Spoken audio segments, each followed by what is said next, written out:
दोस्तों नमस्कार, स्वागत है आप सभी के। अगर फिर से चलते हैं उत्तर प्रदेश सुबह की ताजा खबरों की ओर, लेकिन उससे पहले अगर आपने अभी तक इस चैनल को सब्सक्राइब नहीं किया तो कर लें, जिससे कि आपको उत्तर प्रदेश सुबह की ताजा खबर रोजाना मिलती रहे।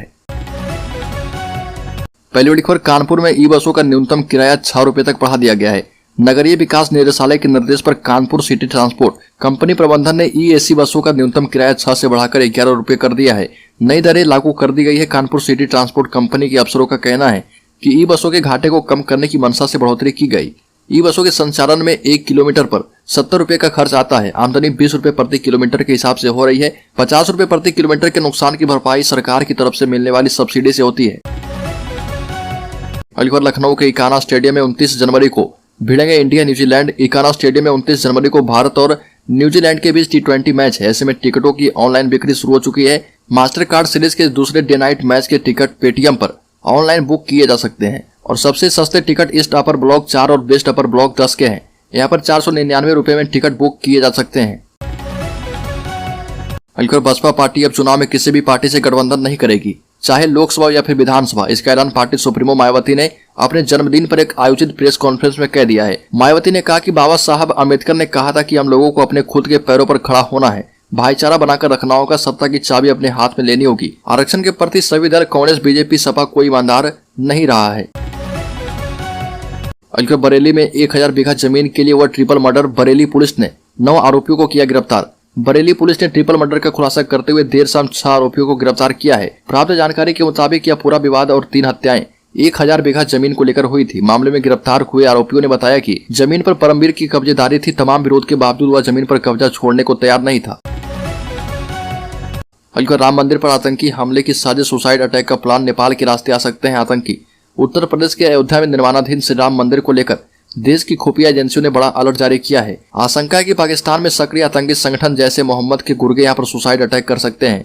इनपुट के मुताबिक आतंकी नेपाल के रास्ते भारत में प्रवेश करेंगे और श्री राम मंदिर पर हमले का प्रयास करेंगे। अलीगढ़ बरेली में अवर अभियंता और संविदा कर्मियों के बीच 19 जून को हुए विवाद के बाद 5 संविदा कर्मी की सेवाएं समाप्त कर दी गई थी। इसके विरोध में कर्मचारी 2 नवंबर से क्रमिक अनशन कर रहे।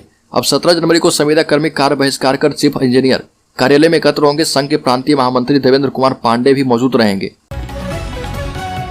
अलीगढ़ प्रदेश में 20,000 से ज्यादा लोगों को मिलेगा रोजगार। यूपी ग्लोबल समिट में 35,000 करोड़ के निवेश पर मुहर लग गई।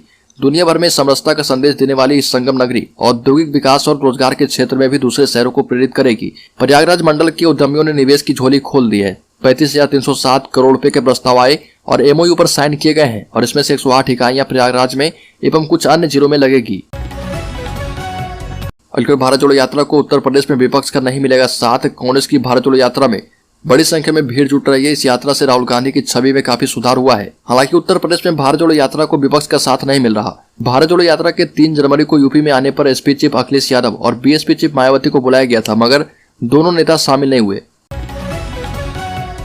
अलीगढ़ बाराबंकी के रामसनई घाट में सीरियल किलर की तलाश में पुलिस सिर्फ हवा में तीर चला रही। एक अफवाह पर तत्काल पुलिस मौके पर पहुंची, लेकिन वहां कुछ मिला नहीं, जबकि अफवाहों से दूर रहने की सलाह पुलिस ही देती है। अब इनका मैनुअल इंटेलिजेंस फेल हो गया है। मुखबिर काम नहीं कर रहे। पुलिस अधीक्षक ने जिस कोतवाल को बड़ी उम्मीद से रामसनई घाट भेजा था, वह भी सीरियल किलर को पकड़ना तो दूर सुराग तक नहीं लगा पाया। अलीगढ़ उत्तर प्रदेश कांग्रेस प्रदेश अध्यक्ष बृजलाल खावरी ने कहा कि भाजपा को वादा खिलाफी की कीमत चुकानी पड़ेगी। आने वाले दिनों में भाजपा को वादा खिलाफी की कीमत चुकानी पड़ेगी। राहुल गांधी देश के सबसे शक्तिशाली नेता के रूप में उभरे हैं। यह बात प्रदेश अध्यक्ष कांग्रेस बृजलाल खावरी ने श्री सत्य साई सेवा संस्थान के तत्वाधान में आयोजित खिचड़ी भोज एवं कंबल वितरण समारोह के अवसर पर कही। साथ ही ये भी कहा कि बसपा अध्यक्ष मायावती कांसीराम के बताए रास्ते से भटक चुकी है। अलीगढ़ कैबिनेट मंत्री आशीष पटेल ने समाजवादी पार्टी पर सत्ता निशाना, कहा कि सरकार जाने पर याद आते हैं पिछड़े।